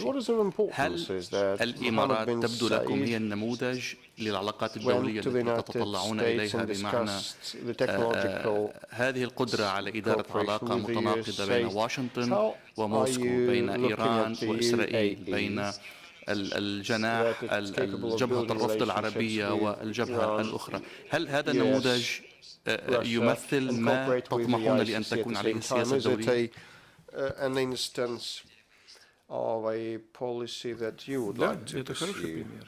This is a very good example, and we have good standing relations with the president, and I hope that I'm sure that his visit will be very fruitful. Both the unofficial part, I will invite him to my place next door. We will dine and spend an evening together talking all the relevant matters, and indeed the president of the UAE can and is able to support good relations with many partners, and this has its own intrinsic value, so we will wait and see. Немало сделала, помогла, в том числе и по обмену удерживаемых лиц, и с Объединенными Арабскими Эмиратами мы в таком же контакте. Экономические связи у нас развиваются, товарооборот подрастает. Он, конечно, не как с Китаем, там не 240 миллиардов, но тенденция положительная. Это первое. А второе, у нас инвестиционный фонд работает очень. И это просто конкретные вопросы двухсторонних отношений. Ну а что касается ближневосточной проблематики, мы прислушаемся к тому голосу, который формулирует руководство Объединенных Арабских Эмиратов. И, конечно, учитываем это и в своей практической политике. Пожалуйста, Китай. 昨天刚才大家讨论了很多关于安全和平的问题，我来谈一个关于发展的问题。非常感谢总统先生刚才对于中俄关系，尤其现阶段的中俄关系做了非常重要的表述。今天中国的外交部刚刚发布了消息，习近平主席将启程前往喀山参加我们的峰会。您认为，在习近平主席和总统先生战略引领下，中俄关系已经进入历史的最后时期。那么，您对未来5年、10年乃至更长的历史周期里面的中俄关系有些什么样的期待？另外，您认为中俄在哪些方面的合作是最有潜力的？因为我们最近在研究金砖的相关的报道的时候，我们发现，无论在电商、清洁能源，包括中国正在全力推进的新质生产力、智能制造等等方面，不仅是中俄两国可以因此而受益，而且对整个金砖地区的发展也会有很大的好处。在这方面，您认为什么样的方式是最具潜力和最有发展的可能性的？这就是我的问题。Trade and commerce tools and new dimensions. Сейчас мы очень активно работаем в сфере энергетики, это хорошо известно, и это направление мы, безусловно, будем развивать. Мы работаем над созданием 2 блоков на атомных электростанциях в Китае. Мы поставляем большое количество энергоресурсов, и нефти, и газа, и будем расширять это сотрудничество. Я уже говорил, что и для нас это полезно, и для наших китайских друзей очень надежный источник, потому что он никак не подвержен никаким влияниям со стороны. И это такая базовая вещь. Мы расширяем сотрудничество в области сельского хозяйства. И мы благодарны нашим китайским друзьям за то, что они там, где, естественно, соответствует интересам Китая, приоткрывают свой рынок, в том числе для поставок товаров сельхозпроизводства, имея в виду, скажем, свинину и некоторые другие товары.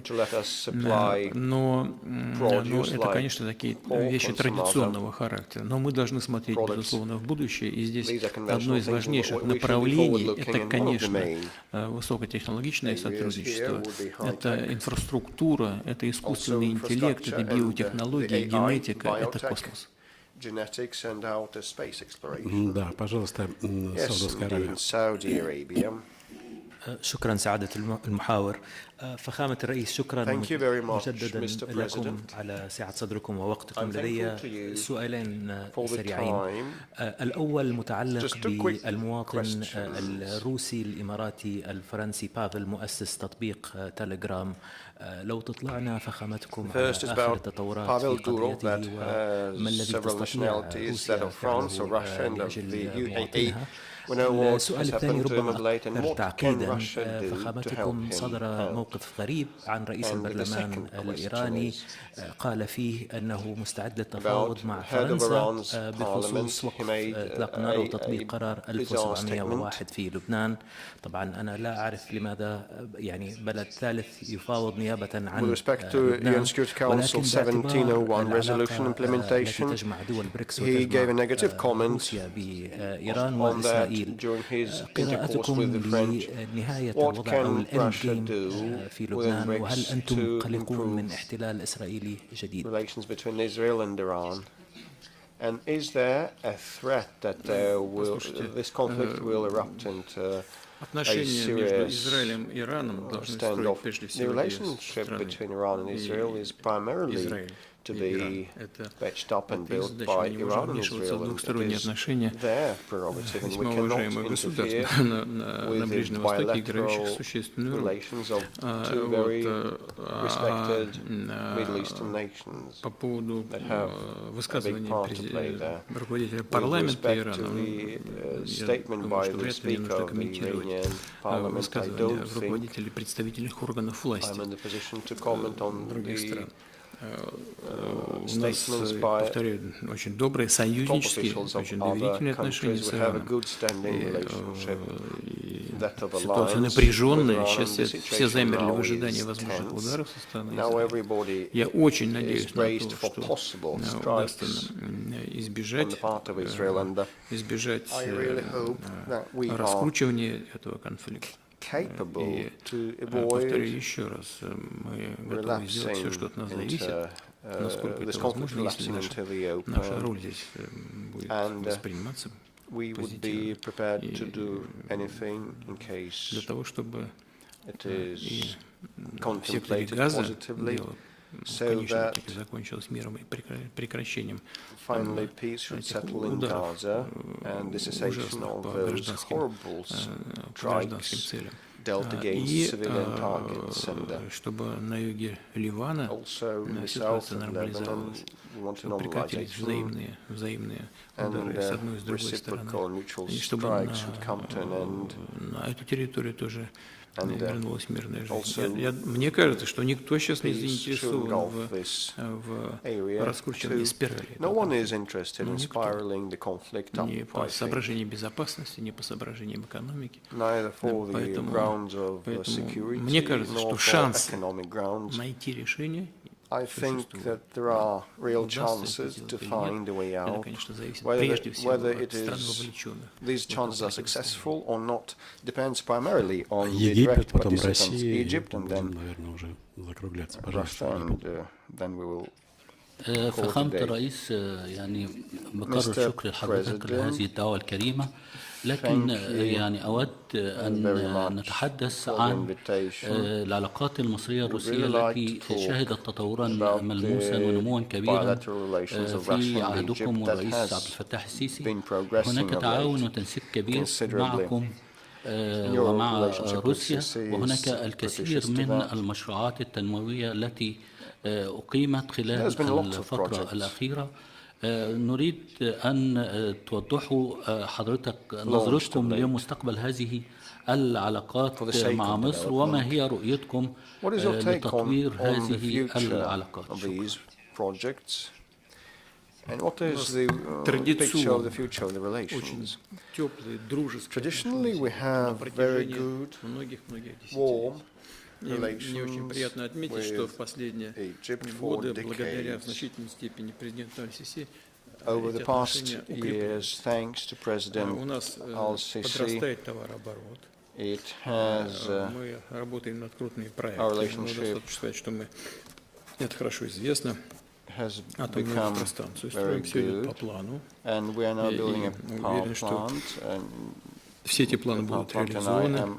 Нам нужно поактивнее двигаться по поводу промышленной зоны, о которой мы уже давно говорим, и принимаем там пока достаточно скромные шаги.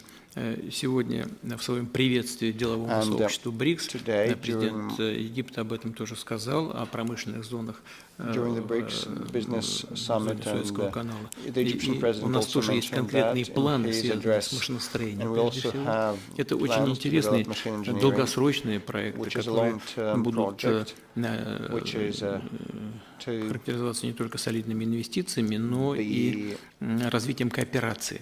Промышленная кооперация, на мой взгляд, чрезвычайно важна. Мы продолжим нашу совместную работу в гуманитарной сфере, в том числе и по подготовке кадров. Ну и, наконец, мы продолжим сотрудничество в сфере безопасности. Надеюсь, возобновим работу и в области военно-технического сотрудничества. И, на мой взгляд, очень важным является наше взаимодействие и согласование позиций на международной арене, а в том числе это касается вопросов обеспечения безопасности в регионе. Владимир Владимирович, вот интонация на Западе изменилась по отношению к Украине. Если раньше говорили о обязательной победе Украины, о решении всего на поле боя, то сейчас активно обсуждается размен территорий на вступление остатков Украины в НАТО. Как вам такая идея? Я не понимаю, когда вы говорите о размене территории, потому что те территории, за которые сражаются наши ребята на поле боя, это наши территории. Это Луганская Народная Республика, Донецкая Народная Республика, Запорожская область. Это первое. Второе, нам без всяких сомнений, кроме этого, нужно решить вопрос с обеспечением долгосрочных интересов России в сфере безопасности. Если мы говорим о каких-то мирных процессах, то это не должны быть процессы, связанные с перемирием на неделю, на 2 или на год, для того, чтобы страны НАТО перевооружились и запаслись новым боезапасом. Нам нужны условия долгосрочного, устойчивого и прочного мира, обеспечивающие равную безопасность для всех участников этого непростого процесса. И вот именно к этому мы и должны стремиться. То, что когда-то и кто-то говорил о необходимости нанести России стратегическое поражение, обеспечить победу над Россией на поле боя, это невозможно, это нереалистично. И поменяли свою точку зрения. И правильно сделали. За это похвалю. Спасибо большое. У нас еще вопросов много, но мы понимаем, что наши 2 часа истекли. Не будем злоупотреблять вежливостью президента России. Огромная благодарность от всех нас за вашу искренность и терпеливость. Я даже записал себе некоторые важные вещи, что БРИКС не антизападная организация, а просто не западная. Да, ну вы премьер мой, да, но вы цитируете 30 государств заинтересованы в сотрудничестве с БРИКС, что очень важно. Вопрос о единой валюте не созрел, но нужен надежный обмен финансовой информацией, фактически аналог. It's not currently due to talk about a single currency, but we need a и использование, да, и более широкое использование национальных валют. США опоздали на 15 лет. Никто не лезет в отношения других стран, внутри стран организации БРИКС. Но мы ко всем относимся бережно, а победа будет за нами. Спасибо большое. Я хочу вас поблагодарить за организацию сегодняшней встречи. Хочу всех коллег поблагодарить за совместную сегодняшнюю работу и за интерес, который вы проявляете к работе БРИКС. У организации хорошие, такие стабильные, надежные перспективы. Повторю еще раз. Такая уверенность у меня основана на том, что у нас общая ценность, общее понимание того, как нужно выстраивать отношения друг с другом. А если такие страны, как build relationships with each other if such countries as India, China, Russia, Egypt, Saudi Arabia, the UAE, и все другие страны участницы БРИКС, а их уже 10, а с ними и те, которые проявляют интерес к БРИКС, а их уже 30 и будет еще больше. Все будут руководствоваться этими едиными принципами, то, безусловно, организация будет развиваться на этой прочной базе, на этой основе, будет существенным элементом нового миропорядка, многополярного, надежного с точки зрения безопасности и развития для всех. Stable world order providing for all the people's development. I'd like to thank you for this joint work and let me express hope that it's not the last time that we meet. I hope that you or your representatives are attending the Kazan Summit. Мы сделаем все для того, чтобы работа пошла на самом высоком уровне. Владимир Владимирович, мы очень благодарны вашей пресс-службе, которая нас очень бережно и заботливо, и наше последнее на сегодня пожелание с совместным фото. Today is a joint photo, a family photo with you. I'm ready.